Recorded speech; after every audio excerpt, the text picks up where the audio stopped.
Cinderella by the Brothers Grimm. The wife of a rich man fell sick, and as she felt that her end was drawing near, she called her only daughter to her bedside and said, "Dear child, be good and pious, and then the good God will always protect you, and I will look down on you from heaven and be near you." Therefore she closed her eyes and departed. Every day the maiden went out to her mother's grave and wept, and she remained pious and good. When winter came, the snow spread a white sheet over the grave, and by the time the spring sun had drawn it off again, the man had taken another wife. The woman had brought with her into the house 2 daughters, who were beautiful and fair of face, but vile and black of heart. Now began a bad time for the poor stepchild. "Is the stupid goose to sit in the parlor with us?" they said. "He who wants to eat bread must earn it. Out with the kitchen wench." They took her pretty clothes away from her, put an old gray bedgown on her, and gave her wooden shoes. "Just look at the proud princess, how decked out she is," they cried, and laughed, and led her into the kitchen. There she had to do hard work from morning till night, get up from daybreak, carry water, light fires, cook, and wash. Besides this, the sisters did her every imaginable injury. They mocked her and emptied her peas and lentils into the ashes, so that she was forced to sit and pick them out again. In the evening, when she had worked till she was weary, she had no bed to go to, but had to sleep by the hearth in the cinders. And as on that account she always looked dusty and dirty, they called her Cinderella. It happened that her father was once going to the fair, and he asked his 2 stepdaughters what he should bring back for them. "Beautiful dresses," said one. "Pearls and jewels," said the second. "And you, Cinderella," he said, "what will you have?" "Father, break off for me the first branch which knocks against your hat on your way home." So he bought beautiful dresses, pearls, and jewels for the 2 stepdaughters, and on his way home, as he was riding through the green thicket, a hazel twig brushed against him and knocked off his hat. Then he broke off the branch and took it with him. When he reached home, he gave his stepdaughters the things which they had wished for, and to Cinderella he gave the branch from the hazel bush. Cinderella thanked him, went to her mother's grave and planted the branch on it, and wept so much that the tears fell down on it and watered it. And it grew and became a handsome tree. Thrice a day Cinderella went and sat beneath it, and wept and prayed. And a little white bird always came on the tree, and if Cinderella expressed a wish, the bird threw down on her what she wished for. It happened, however, that the king gave orders for a festival which was to last 3 days, and to which all the beautiful young girls of the country were invited, in order that his son might choose himself a bride. When the 2 stepsisters heard that they too were to appear among the number, they were delighted, called Cinderella and said, "Comb our hair for us, brush our shoes, and fashion our buckles, for we are going to the wedding at the king's palace." Cinderella obeyed, but wept, because she too would have liked to go with them to the dance, and begged her stepmother to allow her to do so. "You go, Cinderella," she said, "covered in dust and dirt as you are? And would you go to the festival? You have no clothes or shoes, and yet would dance?" As, however, Cinderella went on asking, and stepmother said at last, "I have emptied a dish of lentils into the ashes for you. If you have picked them out again in 2 hours, you shall go with us." the maiden went through the back door into the garden and called, "You tame pigeons, you turtle doves, and all you birds beneath the sky, come and help me to pick the good into the pot, the bad into the crop." Then 2 white pigeons came in by the kitchen window, and afterwards the turtle doves, and at last all the birds beneath the sky came whirring and crowding in, and alighted amongst the ashes. And the pigeons nodded their heads and began pick, pick, pick, pick, and the rest also began to pick, pick, pick, pick, and gathered all the good grains into the dish. Hardly had 1 hour passed before they had finished, and all flew out again. Then the girl took the dish to her stepmother, and was glad, and believed that now she would be allowed to go with them to the festival. But the stepmother said, "No, Cinderella, you have no clothes, and you cannot dance. You would only be laughed at." And as Cinderella wept at this, the stepmother said, "If you can pick 2 dishes of lentils out of the ashes for me in 1 hour, you shall go with us." And she thought to herself that she most certainly could not do it again. When the stepmother had emptied the 2 dishes of lentils amongst the ashes, the maiden went through the back door into the garden and cried, "You tame pigeons, you turtle doves, and all you birds beneath the sky, come and help me to pick the good into the pot, the bad into the crop." Then 2 white pigeons came in by the kitchen window, and afterward 2 turtle doves, and at length all the birds beneath the sky came whirring and crowding in, and alighted amongst the ashes. And the doves nodded their heads and began to pick, pick, pick, pick, and the others began to pick, pick, pick, pick, and gathered all the good seeds into the dishes, and before half an hour was over, they had already finished, and all flew out again. Then the maiden was delighted, and believed that she might now go with them to the wedding. But the stepmother said, "All this will not help. You cannot go with us, for you have no clothes and cannot dance. We should be ashamed of you." On this she turned her back on Cinderella and hurried away with her 2 proud daughters. As no one was now at home, Cinderella went to her mother's grave beneath the hazel tree and cried, "Shiver and quiver, little tree, silver and gold throw down over me."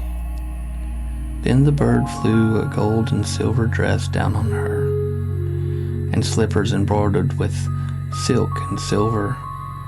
She put on the dress with all speed and went to the wedding.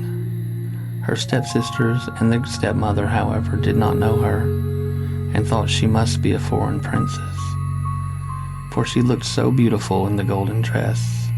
They never once thought of Cinderella, and believed she was sitting at home in the dirt, picking lentils out of the ashes. The prince approached her, took her by the hand, and danced with her. He would dance with no other maiden, and never let loose of her hand. And if anyone else came to invite her, he said, "This is my partner." She danced till it was evening, and then she wanted to go home. But the king's son said, "I will go with you and bear you company," for he wished to see to whom the beautiful maiden belonged. She escaped from him, however, and sprang into the pigeon house. The king's son waited until her father came, and then told him that the unknown maiden had leapt into the pigeon house. The old man thought, "Can it be Cinderella?" and had to bring him an axe and a pickaxe that he might hew the pigeon house to pieces, but no one was inside it. And when they got home, Cinderella lay in her dirty clothes among the ashes, and a dim little oil lamp was burning on the mantelpiece, for Cinderella had jumped quickly down from the back of the pigeon house and had run to the little hazel tree, and there she had taken off her beautiful clothes and laid them on the grave, and the bird had taken them away again. And then she had seated herself in the kitchen amongst the ashes in her gray gown. Next day, when the festival began afresh, and her parents and stepsisters had gone once more, Cinderella went to the hazel tree and said, "Shiver and quiver, my little tree, silver and gold throw down on me."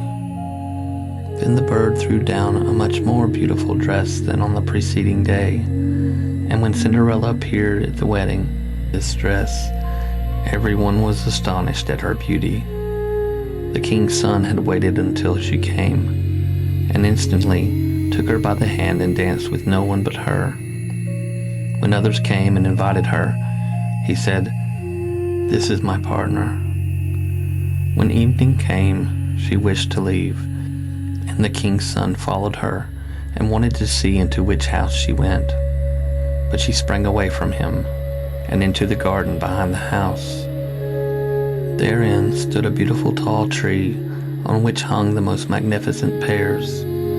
She clambered so nimbly between the branches like a squirrel that the king's son did not know where she had gone.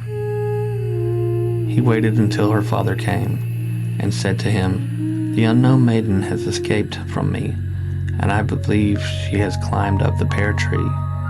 The father thought, "Can it be Cinderella?" and had an axe brought and cut the tree down, but no one was on it.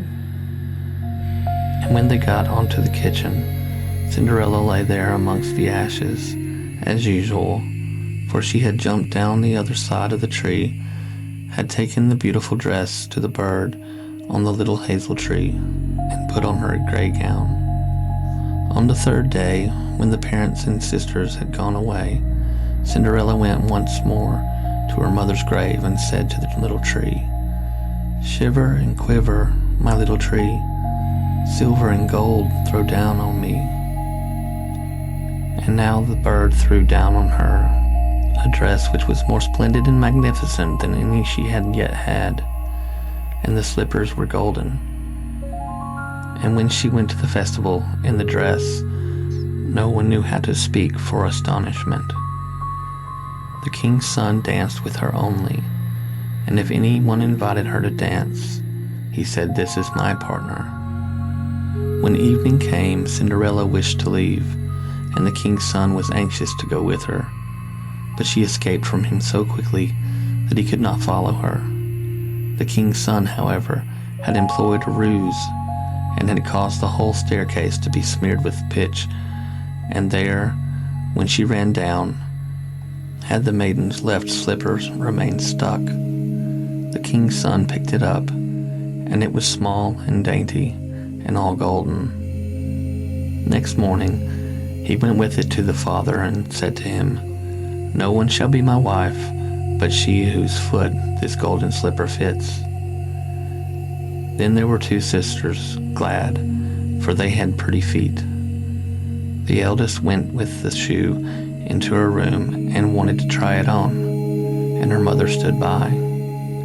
But she could not get her big toe into it, and the shoe was too small for her. Then her mother gave her a knife and said, "Cut the toe off. When you are queen, you will have no more need to go on foot." The maiden cut the toe off, forced the foot into the shoe, swallowed the pain, and went out to the king's son. Then he took her on his horse as his bride and rode away with her. They were obliged, however, to pass the grave, and there on the hazel tree sat the two pigeons and cried, "Turn and peep, turn and peep. There's blood within the shoe. The shoe is too small for her. The true bride waits for you." He looked down at her foot and saw how the blood was running out of her shoe, and how it had stained her white stocking quite red. Then he turned his horse and took the false bride home again. "This also is not the right one," said he. "Have you no other daughter?" "No," said the man. "There is still a little stunted kitchen wench, which my late wife left behind her, but she cannot possibly be the bride." The king's son said he was to send her up to him, but the mother answered, "Oh no, she is much too dirty. She cannot show herself." but he absolutely insisted on it, and Cinderella had to be called. She first washed her hands and face clean, and then went and bowed down before the king's son, who gave her the golden shoe. Then she seated herself on a stool, drew her foot out of the heavy wooden shoe, and put it into the slipper, which fitted like a glove. And when she rose up and the king's son looked at her face, he recognized the beautiful maiden who had danced with him and cried, "That is the true bride." The stepmother and two sisters were horrified and became pale with rage. He, however, took Cinderella on his horse and rode away with her. As they passed the hazel tree, the two white doves cried, "Turn and peep, turn and peep. No blood is in the shoe. The shoe is not too small for her. The true bride rides with you." When they had cried that, the two came flying down and placed themselves on Cinderella's shoulders, one on the right, the other on the left, and remained sitting there. When the wedding with the king's son was to be celebrated, the two false sisters came and wanted to get in favor with the Cinderella and share her good fortune. When the betrothed couple went to the church, the elder was at the right side and the younger at the left, and the pigeons pecked out one eye from each of them. And thus, for their wickedness and falsehood, they were punished with blindness all their days.